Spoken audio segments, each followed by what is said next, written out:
احنا الريف كامل آمن بالحرية والإنسانية والعدالة الاجتماعية. C'est un peuple privé de ses droits les plus légitimes et de sa liberté des décennies durant. Sans bourreau, le régime marocain. Le Rif, tout comme le Sahara occidental occupé, est à la merci d'un régime complètement à l'opposé de la réalité du droit international. Malgré une situation des droits de l'homme des plus préoccupantes, les Rifins emmenés par le Parti national continuent de se battre afin de faire valoir leurs droits. Le séminaire international organisé à Alger par le Parti national Rifin a mis au devant de la scène ces crimes abominables et injustifiés perpétrés par le régime marocain, allant des disparitions forcées aux détentions arbitraires, tortures et procès politiques expéditifs. Pour le Parti national Rifin, l'heure est venue pour lancer un processus juridique et politique pour restaurer la question du Rif, qui a longtemps été prise en otage par le silence, l'obstruction et la marginalisation systématique dans les récits officiels. الريف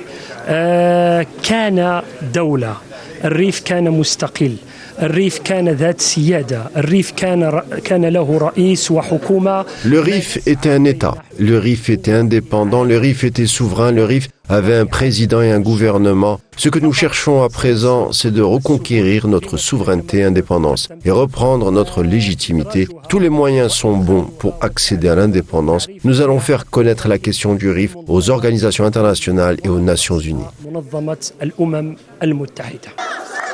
Le Rif rêve d'indépendance et de souveraineté en tant que droit inaliénable, comme le stipule la résolution 1514 de 1960 de l'Assemblée générale des Nations Unies, reconnaissant le droit à l'indépendance aux peuples et territoires coloniaux. Il est important de rompre le silence. Le Parti national Rifin, et depuis sa création il y a de cela 2 ans, a fait en sorte d'internationaliser la question rifaine et lui donne une dimension mondiale. Cela nous permettra d'atteindre un autre niveau, celui d'inscrire la question rifaine aux Nations Unies et plus précisément dans la 4e commission de décolonisation.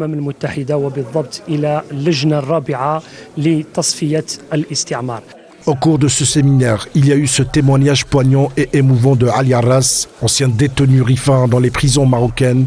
Gorge nouée, il est revenu sur l'ampleur des crimes contre l'humanité commis par le régime du Marsan.